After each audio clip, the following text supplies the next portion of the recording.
सारथी, रथ रोको।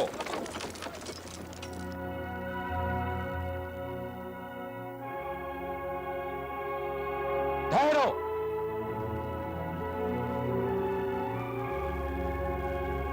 प्रणाम गुरुदेव। मैं आप ही की प्रतीक्षा कर रहा था। दाऊ,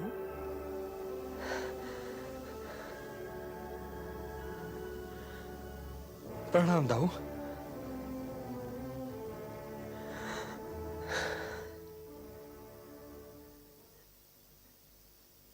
आप ठीक समय पर आए दाऊ। आपके दोनों शिष्यों में गदायुद्ध होने जा रहा है। देवर्षि नारद से यही तो सुनकर मैं सीधा यहां चला आ रहा हूं, क्योंकि ये मेरे दोनों ही शिष्य गदा युद्ध की नीति में निपुण हैं। धृतराष्ट्र पुत्र होने के नाते आपके चरण स्पर्श करने का सम्मान पहले मुझे मिलना चाहिए गुरुदेव। अवश्य। तुम तो यूं भी मेरे चहित शिष्य हो, किंतु मैं तुम्हें विजय का आशीर्वाद नहीं दूंगा कुमार।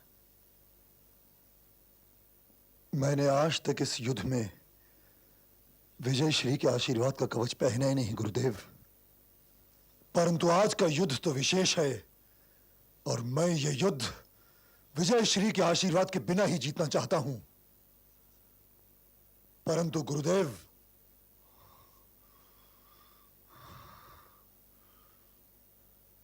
आप विजय श्री के आशीर्वाद का कवच इस भीम को अवश्य पहना दीजिए। ये युद्ध आप विजय श्री के आशीर्वाद के बिना होने दीजिए दाऊ।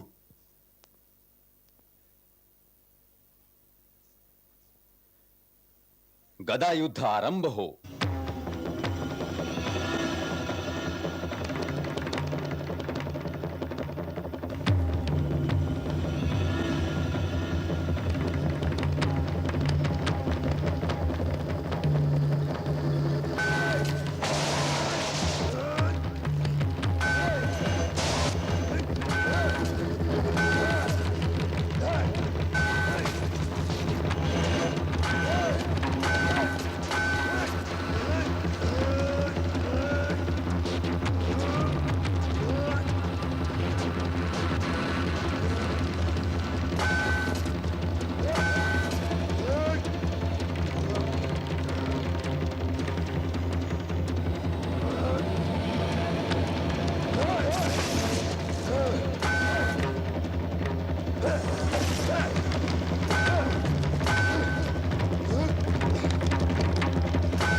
जरूरी होता दिखा दे रहा वासुदेव। ये रणभूमि है पार्थ, यहाँ व्यापारियों की भाषा न बोलो। किंतु यदि ये युद्ध नियमानुसार चलता रहा तो मजले भैया की पराजय निश्चित है। मजले भैया के पास बाहुबल अधिक है, परंतु दुर्योधन के पास बुद्धि भी है और माता गांधारी का आशीर्वाद भी है। यदि यह युद्ध न होता पार्थ तो मैं बिना दुर्योधन की गदा का सौंदर्य देखता रहता। किंतु यह क्रीड़ा नहीं, युद्ध है पार्थ, युद्ध है। पार्थ, मजले भैया को उनकी प्रतिज्ञा याद दिलाओ। कौन सी प्रतिज्ञा? क्या तुम भूल गए कि उन्होंने हस्तिनापुर राजसभा में द्रौपदी के अपमान के उपरांत दुर्योधन के विषय में क्या प्रतिज्ञा ली थी? उन्होंने दुर्योधन की जंगा तोड़ने की प्रतिज्ञा ली थी, किंतु ये गदा युद्ध है केशव, और गदा जंगा तक जा ही नहीं सकती। तो क्या मजले भैया दुर्योधन के शव की जंगा तोड़ेंगे पार्थ? तुम उन्हें उनकी प्रतिज्ञा याद दिला दो, फिर वो जाने और उनका काम।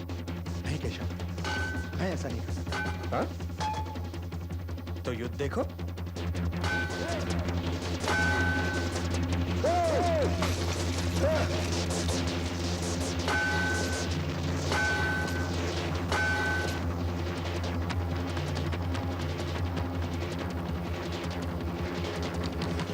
मजले भैया अहो, मजले भैया अहो अहो।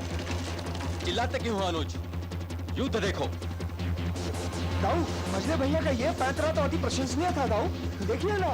अहो मजले भैया अहो, बड़ी भैया अहो, अहो मजले भैया, अहो मजले भैया अहो, बड़ी भैया अहो, अहो मजले भैया, बड़ी भैया, अहो मजले भैया अहो।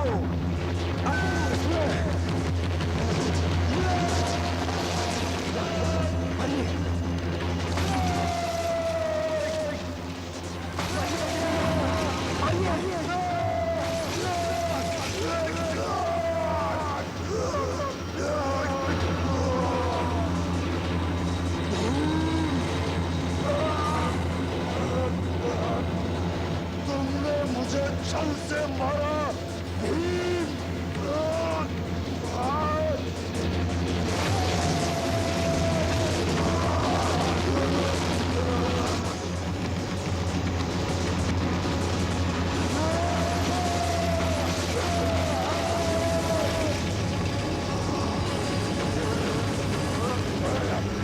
क्या भूला नहीं दुर्योधन? जब वही जंगा है ना जिस पर तू द्रौपदी को बिठाना चाहता था।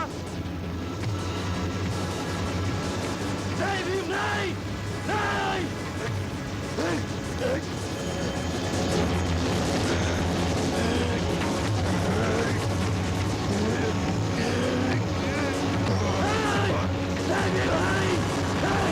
ये केवल भाई ही नहीं, ये राजा भी है। इसकी मृत्यु का अपमान न करोगे। अब ये किसी का अपमान करने के लिए जीवित ही नहीं रहेगा।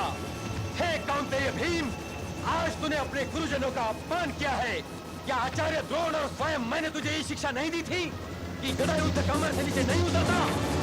ये पीड़ा से तड़पता हुआ दुर्योधन नहीं, ये तेरे गुरु की मर्यादा घायल पड़ी है, जिसे केवल तेरे काय रक्त का स्नेह लेख ही ठीक कर सकता हूँ।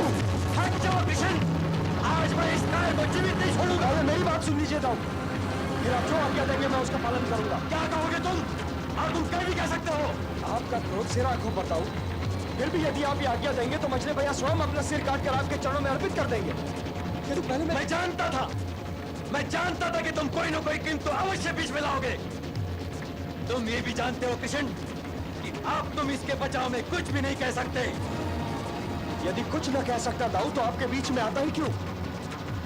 मैं ये नहीं कहता कि मजले भैया ने दुर्योधन की जंगा तोड़कर किसी मर्यादा का उल्लंघन नहीं किया है, अवश्य किया है। किंतु आप ये भी तो सोचिए कि यह दुर्योधन कितनी मर्यादाओं का उल्लंघन कर चुका है। पांडवों के साथ तो इसने कपट के अतिरिक्त और कुछ किया ही नहीं दाऊ। लाक्षागृह में आग इसी ने लगवाई, द्यूत क्रीड़ा में गंधार नरेश शकुनी के पासों ने कपट किया, ये आप जानते हैं। भरत कुलवधु द्रौपदी बालों से पकड़कर भरी राजसभा में घसीट कर लाई गई, ये भी आप जानते हैं। और इस सभ्य योद्धा ने जंगा खोलकर उसे उस पर बैठने के लिए आमंत्रित किया था, क्या ये नहीं जानते आप? किंतु दाऊ, आपने कभी दुर्योधन को तो नहीं टोका? क्या मर्यादाएं भी पक्षपात करती हैं दाऊ? कि यदि दुर्योधन किसी मर्यादा का उल्लंघन करे तो वो ठीक, और यदि मजले भैया भीम से किसी मर्यादा का उल्लंघन हो जाए तो उनके लिए मृत्यु दंड। ये तो कोई न्याय नहीं हुआ दाऊ। टूटना ही था इस जंगा को, क्योंकि मजले भैया प्रतिज्ञाबद्ध थे। मुझे ये बताइए दाऊ कि यदि मजले भैया के स्थान पर आप रहे होते तो आप क्या करते? हे दाऊ, ये न भूलिए कि जब अर्जुन और दुर्योधन दोनों इस धर्म युद्ध का निमंत्रण लेकर आपके पास आए थे तो आपने समय की इस चुनौती को स्वीकार नहीं किया था। आप तीर्थ यात्रा पर निकल गए थे दाऊ, तीर्थ यात्रा पर। जब धर्म और अधर्म के बीच युद्ध होने जा रहा हो तब केवल एक तीर्थ स्थान रह जाता है दाऊ, केवल एक तीर्थ स्थान, रणभूमि। जिस युद्ध से आप भाग गए थे दाऊ, उसके अंतिम क्षणों में आकर उस पर अपना प्रभाव डालने का प्रयत्न न कीजिए। वैसे आप दाऊ हैं, यदि फिर भी आप भीम का वध करना चाहते हैं तो ये लीजिए, मैं हट जाता हूं बीच से। मैं फिर भी तुमसे सहमत नहीं कृष्ण। मैं सदैव इस बात पर लज्जित रहूंगा कि स्वयं मेरी बुआ का यह पुत्र मेरा शिष्य भी है, और मैं सदैव इस बात पर गर्व करूंगा कि मैं दुर्योधन का गुरु हूं।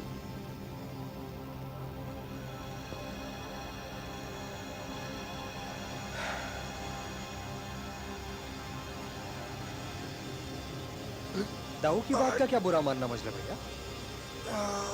वो मर्यादा को अलगत्व में देखते हैं, किंतु मर्यादा शून्य में नहीं उगती। इसलिए आप अपना मन मैला न कीजिए।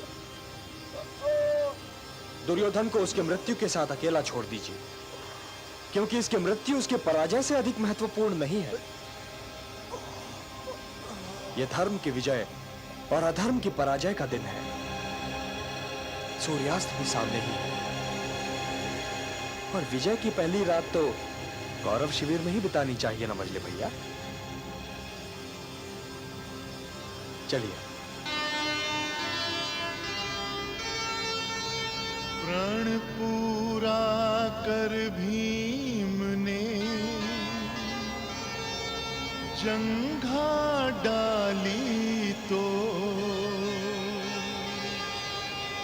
माता का वरदान भी गया दुष्ट को छोड़।